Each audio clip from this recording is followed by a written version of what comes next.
Ashamaa akkam jirtu hordoftoonni Qeddoo YouTube marti keessan siniin jedha. Egaa jechuudha galateeffachuufan dhufe jechuudha. Maal galateeffachuu dhufte hojjettaniitu ta'e jechuudha. Ermeellaan galateeffachuu dhufe isa kanas immoo jechuudha. Sababni isaayyuu akkamitti dhaanii namicha abbaa manaa faana qabuuf faana fataa jechuun danda'amu waan nuti agarsiifteef jechuudha. Sababni isaayyuu hangamitti akka deemamuu danda'amu, akkamitti akka gammachiisuu danda'amu, tiriitii gochuu, sukkumuun, dhungachuun, ammasuun akkam akka ta'e waan nu barsiifteef isadhaan jechuudha jedhee sababa godhadhee galateeffachuu dhufe jechuudha. Gidduudhumaanidhaan jechuudha. Naa osoo hin darbiini edda wanti tokko nama jala darbee immoo galateeffachuun baay'ee ulfaata waanta ta'eef siniin jechuun jaaladhaannaa. Egaa ermuu goobazidhati tokkoffaa cimtuu jabduudha. Baay'ee si galateeffachuu barbaanna. Sababni isaayyuu yeroo darbee dhukkubsattee hospitaala galtee jechuudha. Haala sanadhaan jechuudha. Yoo ati na bira jiraatteetta ta'ee na fayyaa homaayyuu hin ta'u jettee jechuudha. Biraa midhaan ofitti deebiftee jechuudha. Sanaa booddee iddoo ofitti deebiftee booddee gaaffii jaalalaa dhiyeessiteef jechuudha.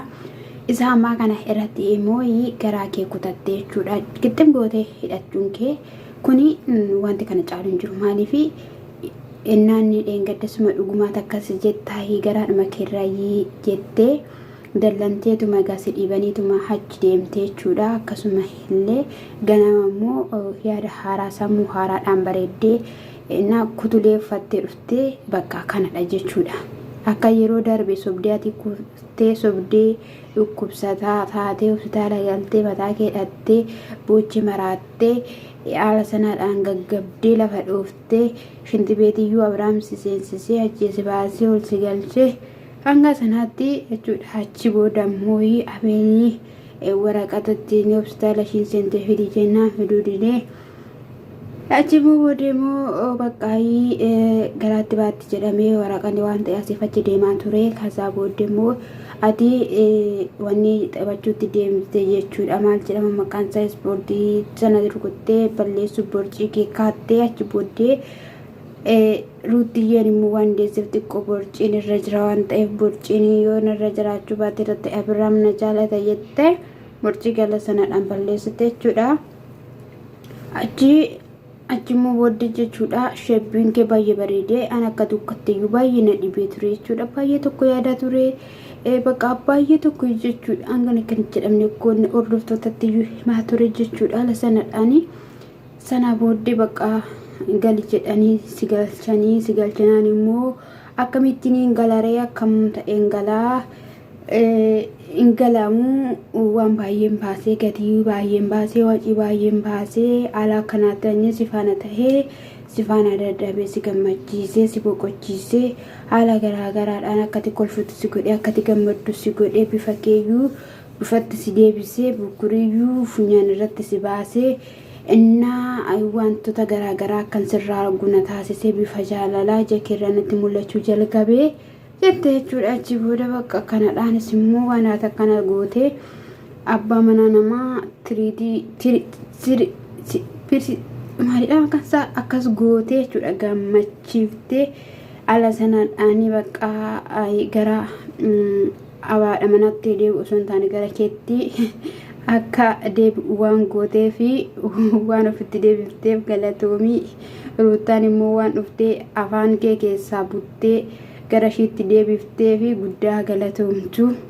Ati immoo harka duwwaa waan galteef galatoomitiin jechuu jaalannaa guddaa si jaalannaa guddaa si kabajnaa isa kanadha jechuudha. Inni biraa immoo yaqumna garsa dhugaa dubbachuudhaaf maqaan isaa eenyudha Buruukii fi jechuudha Haayimiinii haala isaan irra jiran ni beektu jechuudha. Dhugaa baay'ee tokko na gaddisiise jechuudha loonni isaan keessa jiranii. Haa ta'u malee ani gaashee waameetoo jira lafan taane yookiin immoo olaantummaan taane fudhadhee gaasheen kana keessa galuu hin danda'u tureeyyuu Haayimiin immoo garaanarraa kutattee dhugaadhas bakka ishii bu'ee yeroo ilaalus dhugaadhumadhaanii jedhee jira jechuudha. Dhugaa ani ijoollee kana jechuudha baay'ee tokko natti dhaga'ama jechuudha. Maaliif dubartiin kun jechuudha jireenya isaanii balleessuuf jireenya isaanii barbadeessuuf kan isheen dhufte kumannaa karroottaa osoo inni mucaan qabaatii mucaa qabaadhaniini dubartii garaatti baattu hanga ishiin haartee gubattee jedhamutti jechuudha. Nuti har'ama waroruu irraa baay'uu jedhamee hanga sodaatamutti ture karroottaa jechuudha. Haala kanadhaan ishiinis immoo abdii kutattee dubartiin kuni gara isheetti akka birooku deebi'uu fi shoora kana taphachaa jirti jechuudha. Gaa'ii namni gaafa mana namaa jireenya namaa abdii nama kutachiisu sodaa tokko ofii saalfii tokko maleedha kan inni ba'u jechuudha. Murteeffateeti haala kamiyyuumtuu nadhaabuu yoo soba ta'e sobaa ta'u jedhee jechuudha. Hanga deemuun isaaf danda'amu murteeffatee ba'a jechuudha. Haala sanaan murteeffattee baatee marmaraan irratti gaggeeffame wal fakkaataate guyyaa 26 jechuun immoo torbaan 26 jechuun immoo ji'a 5 fi guyyaa 16 jechuudha. Torbii 2 jechuudha. Na edda deessee booddee dhakkanii DNA'n beekamullee jedhameetoo jira jechuudha. Hanga kanaattis immoo Aimiin abdii kutatteetoo jirti. Akka nama jaalatee tokkotti dhugaadha nama gaddisiisa simmeetaawii taati. Garuu immoo osoo hubannaa fi ogummaadhaan deemtee dheenanii yaada kiyya keessatti fudhadha jechuudha. Maaliif kuffisuudhaaf abdii morachiisuudhaaf wanta ta'eef jechuudha. Mucaan sunis immoo ani hin goone ani hin taasisnee jira jechuudha. Yeroo tokko gaafino haala kanadhaan jechuudha. Xoofuun namaaf qophaa eegdeemeetuma iyyuu ishii arguu barbaadu ture jechuudha. Amma inni ishii arguu ishii amaneera ishii faana ciisuu garuu hin amanne jechuudha. Ani saatii kanatti dhala barbaadus hin fedhu dhala sargachuu hin fedhu waan nama abduu baay'ee qabu nama mul'ata baay'ee qabudha. Nama baay'eedhaa fi boqonnaa ta'uu qabudha jedhee jechuudha. Ani immoo magochuu hin danda'u. Daa'ima jechuun immoo kennaa waaqaatiidha. Ishii sanas dhiphisuun barbaanne Aimis dhabuun barbaanne waan baay'ee waliin dabarsine waan baay'ee jechuudha.